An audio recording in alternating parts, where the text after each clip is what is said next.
Y acá está bueno que sepan, que quede claro, que el vector nulo siempre es combinación lineal de cualquier conjunto de vectores, ¿sí?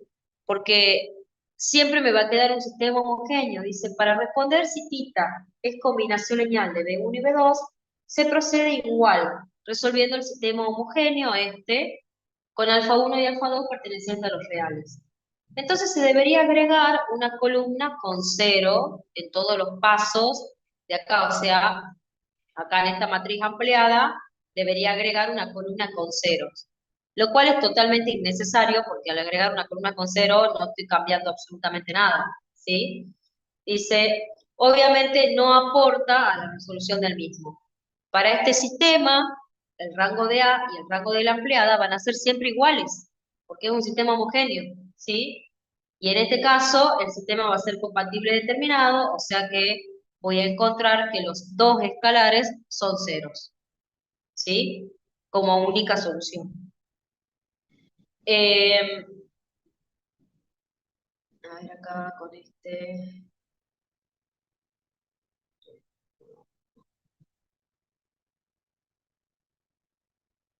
Bueno, acá hay otro ejemplo, lo voy a repasar también porque me parece que da un caso distinto. Acá tengo otro ejemplo que estoy en R3. Estoy en R3, tengo un conjunto de tres vectores y me dicen que escriba, en caso de ser posible, a este vector y a θ como combinación lineal de los elementos de S. Entonces planteamos lo mismo, ¿sí? O sea, escribimos que U es combinación lineal de B1, B2 y B3, si, solo si existen los escalares que me verifican esta igualdad. Planteo la igualdad, me queda este sistema. La deja ahí a la matriz, porque como tiene que resolver tres sistemas con la misma ampliada, entonces escribe los tres, o sea, después lo hace con B.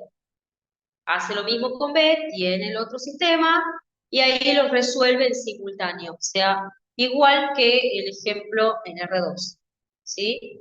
Lo resuelve, y acá, cuando llega a acá, reduce por fila, fíjense que acá ya me quedó una fila nula, ¿sí? Ahora no hace el paso de eh, acomodarla a la escalón, porque fíjense que yo acá debería decir, bueno, esta fila nula la tengo que pasar para abajo, esta fila la tengo que pasar para arriba. Lo aclaro a esto porque antes es como que eran un poco más exigentes en este aspecto, y cuando ustedes resolvían un sistema es como que siempre tenían que llegar a la escalón bien escrita, bien ordenadita, y ahora no hace falta. Ahora con que yo acá ya tengo dos canónicos distintos y ya me quedó una fila nula, ya no hace falta que reordene la matriz para que quede ordenadita, ¿sí? De ahí nomás ya habla del rango, que el rango de esta matriz es 2, el rango de esta matriz es 2. Si nosotros miramos este sistema, este, los rangos coinciden, ¿sí? Porque acá tengo una fila nula completa, ¿sí? Entonces el rango de A y el rango de la ampliada coinciden. Ahora, si ustedes miran el otro sistema, que es ustedes tienen que ver esta matriz, que es la matriz, la escalón, pero con esto, ¿sí? Ahí ya los rangos son distintos, porque acá tengo nulo y acá no, ¿sí? Entonces, hay un sistema que es compatible y hay un sistema que no es compatible. Cuando ustedes miran acá, por eso dice, para el sistema 1, los rangos coinciden, el rango es 2, menor al número de incógnita, el sistema es compatible indeterminado. Bueno, y ahí escribe el sistema equivalente. Ahora, como el sistema me queda compatible indeterminado, ¿sí? Lo que hace notar acá, por eso dice notar que, U se escribe de infinitas formas como combinación lineal de B1, B2 y B3, ¿sí? O sea, acá cuando uno arma el sistema equivalente, y aclaro esto para recordar, que no sé si se acuerdan, ¿Qué es armar el sistema equivalente? Cuando yo llego acá al sistema, vuelvo a escribir las ecuaciones que quedaron, ¿sí? O sea, si yo miro esta ecuación, sería lambda 2, porque esta es la columna de lambda 2. Lambda 2 menos lambda 3 igual a menos 1. Esa sería esa ecuación. Y esta ecuación sería lambda 1 más 2 lambda 3 igual a 1. Eso es lo que está escrito ahí abajo, donde dice el sistema equivalente, ¿ven? Lambda 2 menos lambda 3 es menos 1, lambda 1 más 2 lambda 3 es 1. Y lo que hace es, como lambda 3 está repetido en las dos ecuaciones, acá despeja lambda 2 en función de lambda 3 y despeja lambda 1 en función de lambda 3. ¿Sí? Quiere decir que lambda 1 y lambda 2 me quedan en función de lambda 3. O sea, yo a lambda 3 le puedo dar el valor que yo quiera y lambda 1 y lambda 2 me quedan dependiendo del valor que yo elija para lambda 3. Por eso dice acá que existe lambda 1, que es esto, lambda 2, que es esto, y lambda 3, que puede ser cualquiera. Si llamamos a lambda 3 K, se obtiene que el vector U va a ser 1 menos 2K por B1 más menos 1 más K por B2 más K por B3 con K perteneciente a los reales. Y como K pertenece a los reales, quiere decir que tengo infinitas combinaciones lineales de los vectores B1, B2, B3 que me dan como resultado el U, ¿sí? O sea, U se escribe de infinitas formas como combinación lineal de B1, B2 y B3. ¿Se entiende eso, chicos?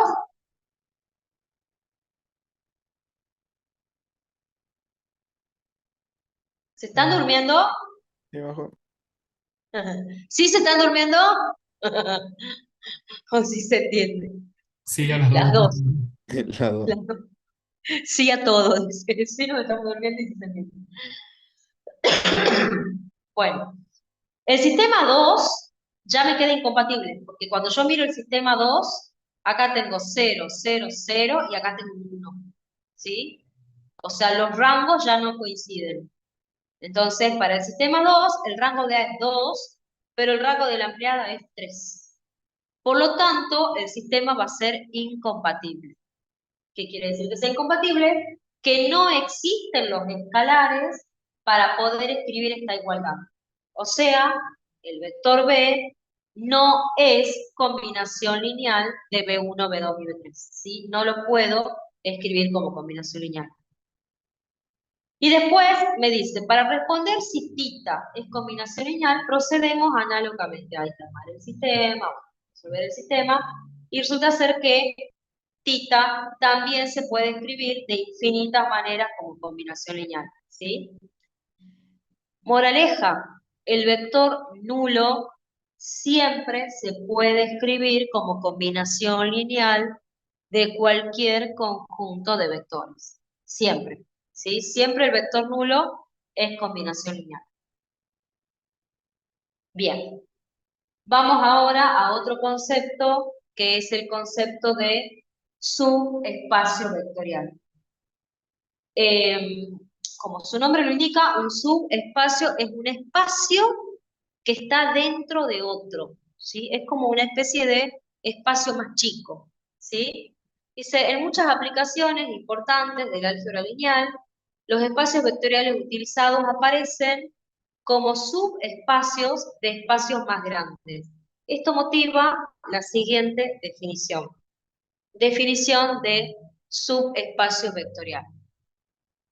Sea B más K por el espacio vectorial, W, un conjunto que está dentro de B, no vacío, o sea, tiene que tener algún elemento. Se dice que W es subespacio de B si W es espacio vectorial sobre K bajo las operaciones de suma y producto por escalar definidas en B. Es decir, con las mismas operaciones, suma y producto que están en B, con las mismas operaciones y con el mismo campo, W es un subespacio. Y acá me voy a detener un segundito. A ver. ¿Qué quiere decir con lo? ¿O qué quiere decir esto? Vamos a hacer un breve...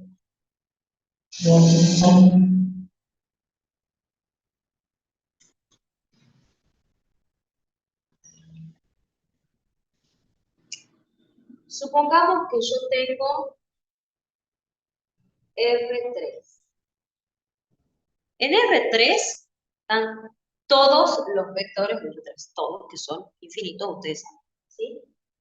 Y yo voy a agarrar y voy a decir, bueno, dentro de R3 voy a agarrar un conjunto de todos los vectores que tienen la primer componente 0. O sea, 0, 1, 1, 0, 2, 3, 0, 4, 5, 0, 20, 1, etc. O sea, W están todos los vectores de R3 que tienen la primera componente 0. Eso es un subconjunto. O sea, es un conjunto más chico. Es un conjunto que está acá adentro, pero no es el conjunto completo, es un conjunto más chico. ¿Sí? Ahora, si yo estoy acá y yo digo, bueno, ¿el nulo está ahí adentro? Y sí, porque tita tiene la primera componente 0.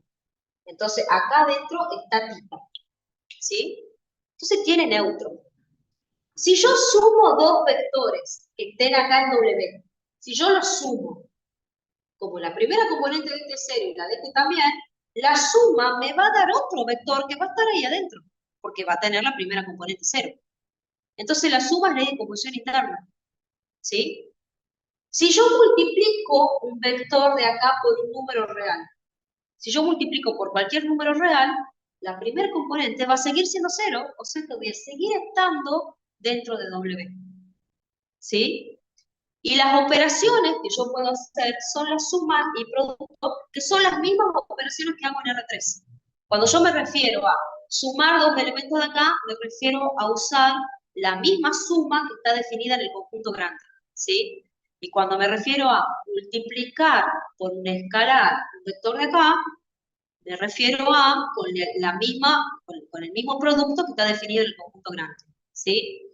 Por eso dice W, con la misma suma y con el mismo producto de B, es un subespacio, ¿por qué? Porque este conjunto solito es un espacio vectorial. ¿Sí? O sea, cumple los 10 axiomas del espacio vectorial. Solamente estos elementos. ¿Sí? Entonces, es como que si yo borrase todo lo demás, y esto es un espacio vectorial. Pero como está metido dentro de uno más grande, entonces se dice que esto es un subespacio de este. ¿Sí? Porque este solo, sin todos estos elementos, este solo es un espacio vectorial. Y como está metido dentro de otro más grande, se le llama subespacio. ¿Se entiende? Sí. Sí. ¿Sí?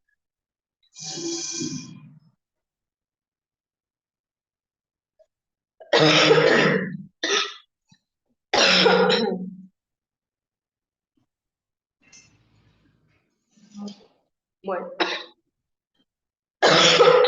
Acá, por eso dice, sea B más K por, volvemos a la definición. W más K por un espacio vectorial. W, un conjunto que está dentro de B, no vacío. Se dice que es subespacio de B si W es un espacio vectorial sobre el mismo campo y bajo las operaciones de suma y producto por escalar definidas en B. ¿Sí? Es decir, W es subespacio de B si y solo si W con la suma, el mismo campo y el producto es un espacio vectorial. Entonces acá, bueno, acá les dan como observación, ¿sí? Para que W, si W es espacio vectorial, debe pasar que tiene que tener neutro, porque uno de los axiomas de la definición de espacio vectorial es que tenga neutro para la suma, ¿sí? Y otra cosa, que para que W sea subespacio, todo elemento de W tiene que tener su opuesto en W, ¿sí? Para todo W, el opuesto debe estar, ¿sí? Entonces, bueno, acá le hacen como un esquemita, ¿sí? Yo tengo el espacio B gigante, grandote, y adentro tengo un conjunto que lo tiene a tita y que si tiene un vector B aparece su opuesto, si tiene un vector U aparece su opuesto, aparece lambda por U para cualquier lambda, aparece lambda por B para cualquier lambda, aparece U más B para cualquier U y para cualquier B, ¿sí? O sea, este conjunto, este circulito solito, es un espacio vectorial metido en otro más grande. Y ahí le hablan de dos subespacios que se llaman, se les dice subespacios triviales, ¿sí? La palabra trivial en matemática quiere decir algo obvio o algo que no necesita, no necesita ser demostrado porque está como más que claro que es así, que son el conjunto que tiene un único elemento que es tita y el otro es el conjunto que es el espacio entero, ¿sí? O sea, el espacio entero y el conjunto que tiene solamente a tita son lo que se llaman subespacios triviales, pues ambos conjuntos satisfacen los 10 axiomas de la definición de espacio vectorial. Fíjense que acá, este teorema, chicos, este teorema era clásico de los finales de álgebra 2, que era la demostración de la condición necesaria y suficiente para subespacio. Y ahora ya no la dan a la demostración. El año pasado la han sacado, pero en el 2020 sí estaba, ¿sí? Para afirmar que un conjunto no vacío es un subespacio de B, se deben verificar en un principio los 10 axiomas de la definición de espacio vectorial. Como la mayoría de los axiomas son heredados del espacio más grande, no será necesario verificarlos todos, ¿sí? El siguiente teorema, que se acepta sin demostración, establece que solo basta verificar que la suma es ley de composición interna y que el producto es ley de composición externa en W, ¿sí? Este teorema, chicos, era clásico de los finales, la demostración de la condición necesaria y suficiente para su espacio, y ahora solamente va enunciado. Sean B más K por y un espacio vectorial, obviamente, W, un subconjunto de B, no vacío, W va a ser subespacio si y solo si se cumplen las dos leyes de composición, la ley de composición interna y la ley de composición externa, ¿sí? O sea, no hace falta que se prueben los otros 8 axiomas. Solamente probando el axioma 1 y el axioma 6, si valen esos dos, ya W va a ser un subespacio de B, ¿sí? Entonces acá dice, para demostrar que un determinado conjunto W es un subespacio de B, empleando la condición necesaria y suficiente para el subespacio, se deben probar 4 cosas. Seguramente recuerdan esto. Uno tenía que chequear. Primero, que el conjunto W tiene que estar contenido en el B, tiene que estar dentro del B. Después que tenía que tener por lo menos un elemento, o sea que W tenía que ser no vacío. Que uno siempre para probar esta condición, siempre se lo agarraba al vector nulo, a tita. Porque si tita está en W, entonces W va a ser no vacío. Y después se probaba que la suma es ley de composición interna, que el producto es ley de composición externa, y probando esas 4 cosas, ¿sí? Ya quedaba probado que era subespacio.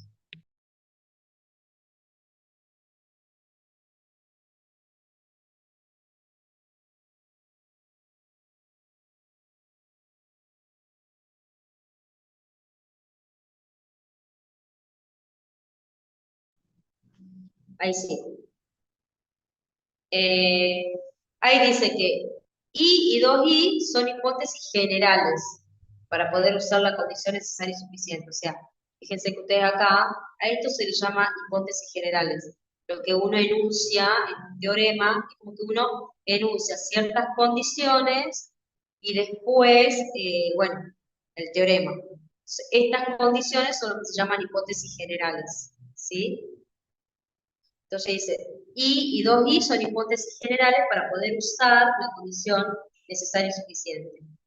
Para probar 2I, es decir, que W no sea vacío, basta con encontrar algún elemento que pertenezca a dicho conjunto.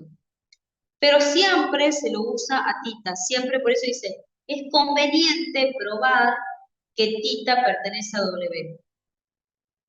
¿Por qué? Porque si tita no cumple la condición de W, W ya no puede ser subespacio porque no tiene neutro, ¿sí? O sea, W no es subespacio de B, ya que W no es espacio vectorial, dado que no tiene elemento neutro, ¿sí?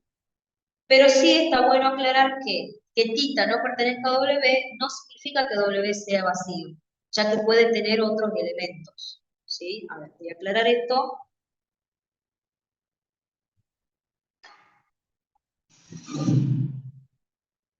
Vamos con el mismo ejemplo. Supongamos que yo esté en R3 y que yo diga W es el conjunto formado por X y Z pertenecientes a R3, tal que X más Y es 2. Yo tengo ese conjunto W. Entonces, vengo acá a W y yo digo, bueno, acá adentro va a estar el 1, 1, 3. Va a estar el 2, 0, 8. Va a estar el 4, menos 2, 1. Va a estar el 0, 2, 20. Va a estar el, no sé, 15, menos 13, 0, etcétera. Hay infinitos elementos acá adentro. O sea, la condición del conjunto es que X más Y sea 2. X más Y es 2, X más Y es 2, X más Y es 2, X más Y es 2, X más Y es 2. Pero sin embargo, tita no cumple con esta condición. El tita está afuera, ¿sí? El tita está en R3, pero no está acá adentro, ¿sí? Ahora, eso no quiere decir que W sea vacío. O sea, tita no pertenece a W, pero W tiene infinitos elementos. O sea, W es distinto del vacío, porque tiene infinitos elementos, ¿sí? O sea, es muy importante que no confundan lo que es tita con lo que es vacío, que son dos cosas totalmente distintas. Tita es un vector 0,0,0. Esto es un conjunto que no tiene nada. Un conjunto que no tiene elementos, ¿sí? O sea, son símbolos, si bien son símbolos parecidos, siempre se los confunden, pero son nada que ver una cosa con la otra. Esto es tita de vector nulo y esto es vacío de que es un conjunto que no tiene elementos. Eso es un conjunto vacío, un conjunto que no tiene elementos.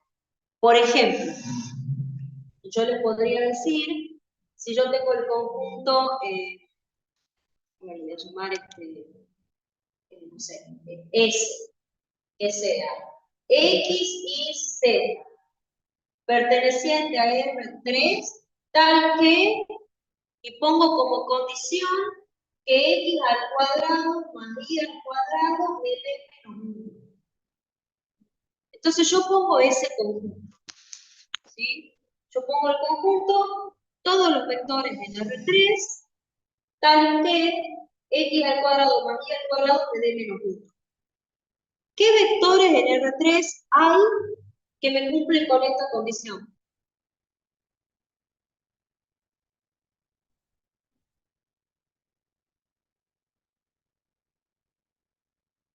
¿Qué opinan? Ninguno.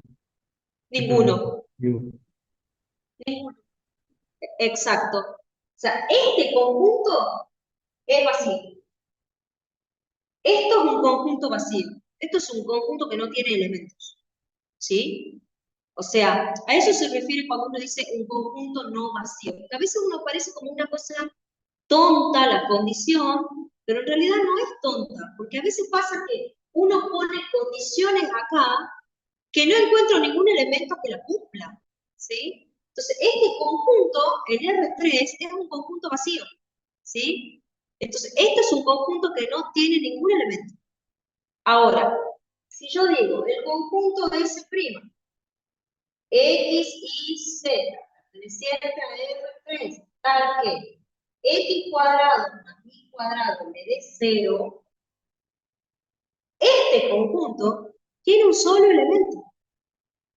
El único elemento que me cumple que X cuadrado más Y cuadrado me dé 0 es el 0,0. ¿Sí? Porque el 0,0, perdón, 0,0,0. ¿Sí? O sea, el vector nulo, perdón, voy a poner, perdón. No lo cumplía solamente el nulo porque estoy en R3. Voy a agregar X cuadrado más Y cuadrado más Z cuadrado igual a 0. Ahí. Ese conjunto, el único vector que me cumple, si yo hago X al cuadrado más Y al cuadrado más Z cuadrado me da 0, es θ. Es el 0, 0, 0. ¿Sí? Ese es el único elemento que lo cumple. Entonces, este conjunto no es vacío, porque tiene un elemento, lo tiene a θ, ¿sí? O sea, es un conjunto que tiene un solo elemento y ese elemento es θ, pero este conjunto no es vacío, ¿sí? O sea, queda claro la diferencia, está vacío que no tenga nada. θ es un vector que es el vector nulo, ¿sí? Entonces, para que se considere un subespacio, tiene que tener elementos, pero el hecho de que no lo tenga θ no quiere decir que el conjunto sea vacío, ¿sí? Este conjunto no lo tiene a θ y sin embargo no es vacío, tiene infinitos elementos, ¿sí? Ahora, ¿por qué se prueba? Cuando uno quiere justificar o probar que W no es vacío, ¿por qué uno lo elige siempre a θ? Porque si yo agarro θ y pruebo que θ está ahí adentro, ya he probado que W no es vacío, porque por lo menos a θ lo tiene, ¿sí? Y si yo me fijo si θ está y encuentro que θ no está, eso quiere decir que W no puede ser subespacio, porque no tiene neutro, ¿sí? No porque sea vacío, porque el hecho de que θ no esté no quiere decir que sea vacío, pero sí quiere decir que no tiene neutro. Y si no tiene neutro para la suma, no puede ser subespacio, porque uno de los axiomas para que sea espacio vectorial es que tenga neutro para la suma, ¿sí? Entonces, por eso es algo que a veces se confunden el nulo con el vacío, pero son cosas totalmente nada que ver una cosa con la otra, ¿sí? Vuelvo a aclarar. Vacío, conjunto que no tiene nada, θ es vector nulo. ¿Queda claro esto, chicos?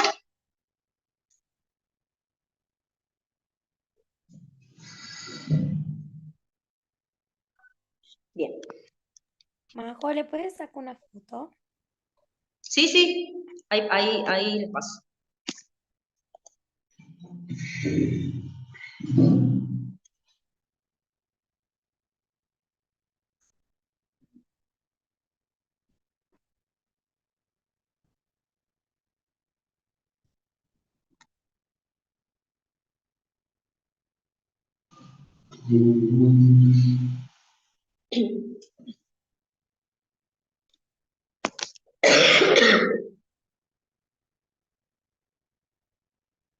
Bueno.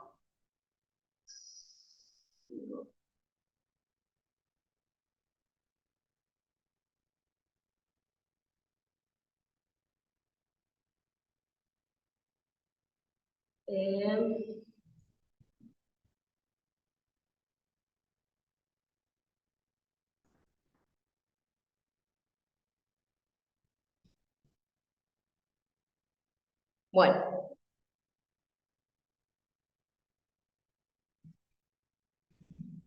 Bueno, volviendo a esta parte, dice,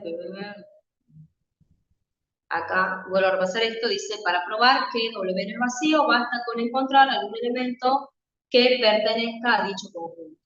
Para ello es conveniente probar que θ pertenece.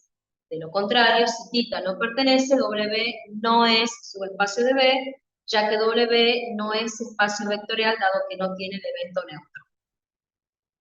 Que θ no pertenezca a W no significa que W sea vacío, ya que puede tener otros elementos.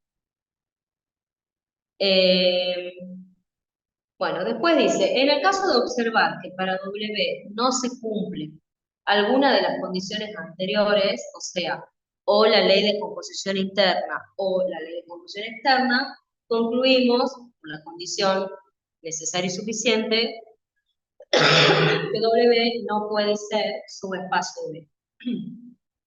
Justificando con un contraejemplo, o sea, mostramos un ejemplo que no cumpla, por ejemplo, tomamos dos elementos de W y mostramos que la suma no está en W, ¿sí? O tomamos un elemento de W y un escalar del campo y probamos que si multiplicamos el escalar por el elemento de W, el resultado no nos da un elemento de W, ¿sí? Dice, bueno, en el caso de observar que no se cumple o la 3 o la 4 de la condición necesaria y suficiente, o alguno de los axiomas de la definición de espacio vectorial, concluimos que W no es espacio vectorial, ¿sí? Y si no es espacio vectorial, no puede ser subespacio. Por ejemplo, acá les muestran algunos ejemplos. A ver, no ejemplos, sino que le hacen como un esquemita. Si yo encuentro que θ no está acá adentro, como el ejemplito este que yo le hice en el pizarrón, entonces W no puede ser subespacio, ¿sí? También puede pasar que yo encuentre que no está el opuesto, ¿sí? Que yo me doy cuenta por la condición que tiene W. A ver, supongamos que yo les ponga W es el conjunto de todos los X y Z pertenecientes a R3, tales que X es mayor que 0. Y bueno, si yo pongo esa condición para W, no van a estar los opuestos, ¿sí? Porque si yo tengo el vector 2, 3, 4, el opuesto, menos 2, menos 3, menos 4, y el opuesto no va a estar, porque no cumple con la condición de que X sea mayor que 0, ¿sí? Entonces, ahí tienen otro ejemplo de un conjunto que no puede ser subespacio. Entonces ahí ustedes con un ejemplo dicen que hay vectores que no tienen opuesto, por lo tanto no puede ser espacio vectorial. Bueno, acá ponen otro esquemita, que por ejemplo no esté, que esté el vector u y que no esté lambda por u, o que esté el vector u y b y no esté el vector u más b, ¿sí? O sea, si yo muestro esas cosas con algún contraejemplo, yo ya puedo decir que W no es espacio vectorial. Bueno, y acá les hacen unos ejemplos usando la condición necesaria y suficiente. A ver, esperen que quiero ver un poquito más acá.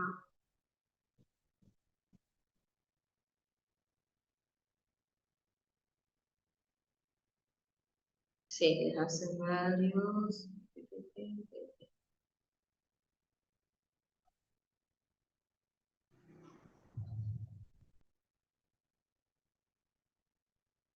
Ahí ya viene la de espacio general. Bueno, vamos a ver acá un par de ejemplos.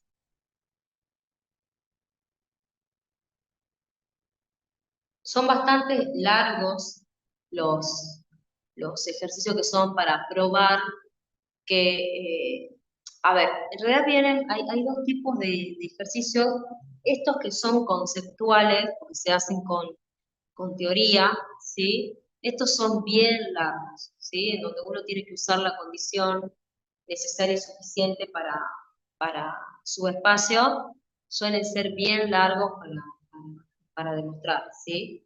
Por ejemplo, acá dice, prueba que los siguientes conjuntos son subespacios vectoriales de B, siendo más y por las operaciones usuales en cada espacio.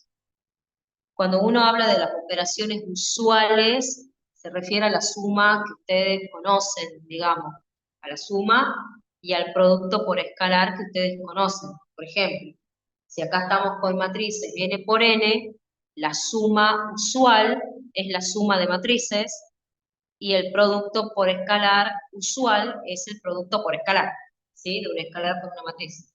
A eso se refiere con suma y producto usuales. Bueno, tenemos este conjunto que son todas las matrices cuadradas que conmutan con A, siendo A una matriz fija, ¿sí? Siendo A una matriz fija. Bueno, tenemos que probar que esto es subespacio. Dice, para probar que los conjuntos dados son subespacios vectoriales, empleamos la condición necesaria y suficiente. Entonces,